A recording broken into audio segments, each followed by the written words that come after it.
I didn't know how to breathe when I walked into that house.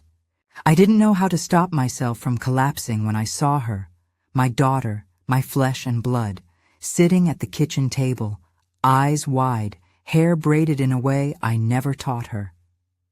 But it wasn't just the braids that made my chest tighten. It was the smile on her face as she greeted me like I was some stranger. "Hi, Mom," she said, but the word sounded like it was coming from someone else, someone who hadn't lived the years I had with her, someone who didn't know the weight of my love. And that's when I realized my best friend had done it. She had raised my child and had told her I was dead. I'm a mother, but I wasn't always the kind of mother I wanted to be. The kind of mother I thought I could be. I was 16 when I had her, my precious Mia. The world looked different then. Everything felt so much bigger, like I couldn't keep up, like the noise of life was just too much for me to handle. I had always been a dreamer. I thought I could balance it all, high school, my friends, my aspirations to one day be someone. But Mia came and she changed everything. I didn't know what it meant to be responsible, let alone a mother. I could barely take care of myself. How was I supposed to care for a baby? That's when Lisa came into the picture. Lisa was my best friend, my sister in everything but blood. She was calm when I was frantic, steady when I was overwhelmed. She never judged me, not once. She was the one person I could turn to without fear of disappointing. And when I found out I was pregnant, she stood by me. She said, "Don't worry, I'll help.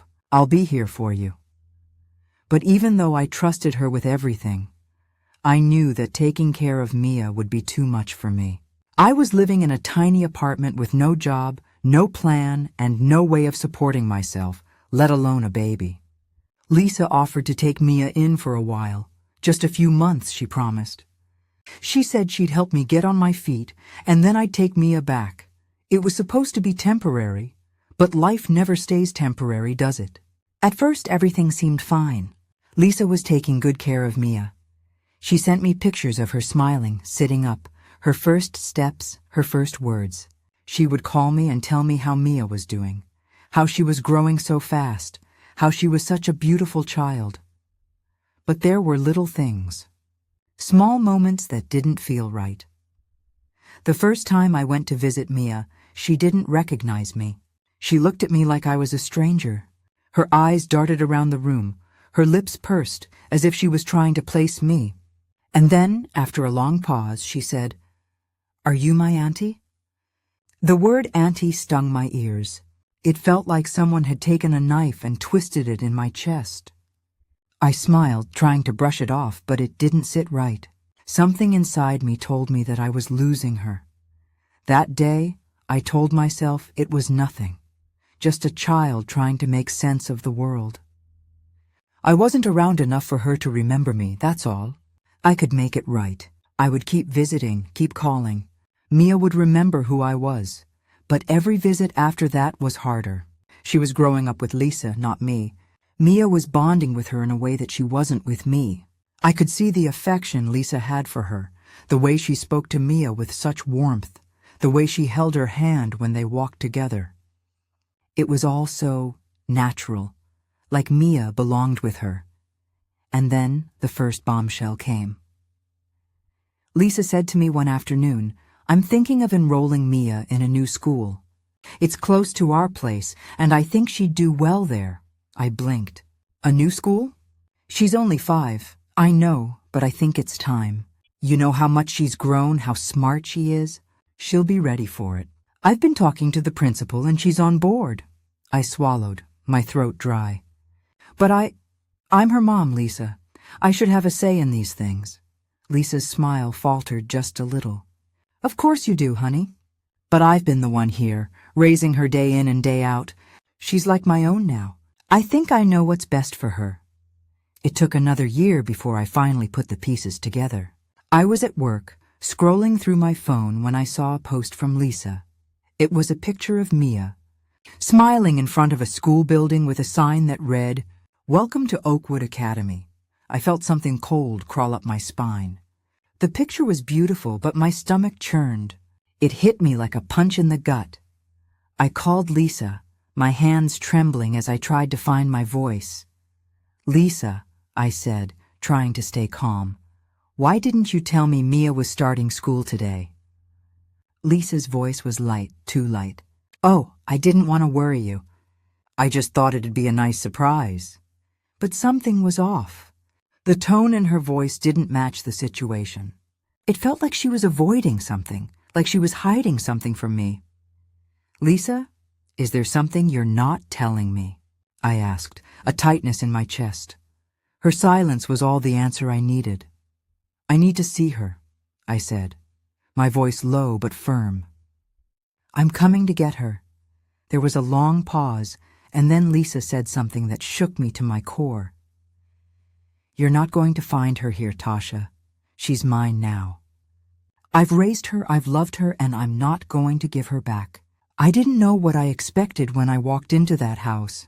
Maybe I thought Lisa would be there, waiting for me, ready to explain herself. Maybe I thought I could talk her down, make her see reason. But when I arrived, all I found was silence. The house was eerily quiet, too quiet. The air felt thick, like it was holding its breath. And then I heard it. Mia's laughter coming from the kitchen. My heart jumped and my feet carried me toward the sound. But as I stepped closer, I stopped in my tracks. There, sitting at the kitchen table, was Mia, my daughter. The same eyes, the same laugh, but she was different. Her posture, the way she smiled, the way she held the juice box in her hand, it was like she was someone else. And the woman next to her? Lisa. Her arm was around Mia, holding her close. They were a family, a perfect little family. Lisa looked up when she saw me standing in the doorway. Her face froze for a split second, but then it softened. It was a look I had seen 1,000 times, compassion, understanding. But now it felt like pity. "Tasha," Lisa said softly, standing up, "I didn't want this to happen. I didn't want you to find out like this." I shook my head, feeling the anger rise in my chest. "Find out? You told her I was dead.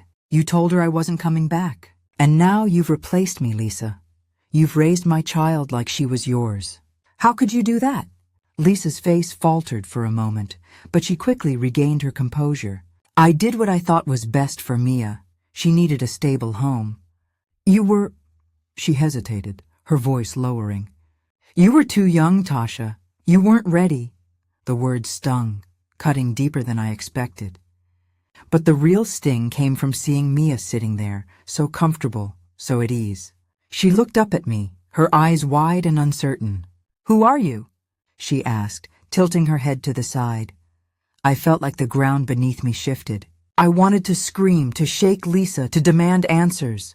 But all I could do was look at Mia, my child, my baby, who didn't even know who I was anymore. I swallowed hard, trying to keep my voice steady. "I'm your mother," I said quietly, my voice barely above a whisper. Mia blinked, confused, her small brow furrowing. "My mom?" she repeated, as if the words didn't make sense to her. Lisa stood there, silent, her eyes not meeting mine. She knew she had lost me. She knew she had crossed a line that couldn't be undone. But it didn't matter to her. She had what she wanted. She had Mia. The next few days were a blur. I didn't know where to turn, who to talk to. I called my family, but their reactions were mixed. Some were sympathetic. Others told me I should have seen this coming. But no one had the answers I needed. And then came the hardest part, seeing Mia again. I showed up at Lisa's house, but this time I didn't ask. I took a deep breath and rang the doorbell, determined to see my daughter. Lisa answered, and for the first time, there was no warmth in her smile. She just stepped aside, letting me in. Mia was sitting in the living room watching TV. When she saw me, her eyes widened, but she didn't say anything. She didn't know what to say. She just stared at me. I knelt in front of her, taking her hands in mine. "Mia," I said softly, "I'm your mother. I love you so much. I'm here to stay. I'm not going anywhere." Mia pulled her hands back, her eyes darting toward Lisa. "But—" "You're not my mommy," she said quietly, her voice trembling. "Lisa is my mommy. Lisa was standing behind me now, her arms crossed, her expression unreadable. "You can't just take her, Tasha," she said, her voice firm but not unkind. "She's been through too much. She doesn't remember you. She doesn't even know who you are." I stood up slowly, turning to face her. "You don't get to make that decision, Lisa. You don't get to erase me from her life. I'm her mother, and no matter what you say, she's mine." For the first time, Lisa's eyes flickered with something close to regret, but it was gone almost as quickly as it appeared. She wasn't backing down. "You're not ready," she said again, more softly this time. "I've been the one raising her. I've been the one taking care of her. You don't get to waltz back into her life and take everything away." I took a deep breath, trying to steady myself. I knew I couldn't do this alone. I couldn't take Mia back without the help of the law, without someone who could help me prove that I had the right to be her mother again. It wasn't easy. It wasn't quick. There were court dates, lawyers, and too many nights of crying myself to sleep, wishing things had been different. But over time, the truth began to surface. I was Mia's mother.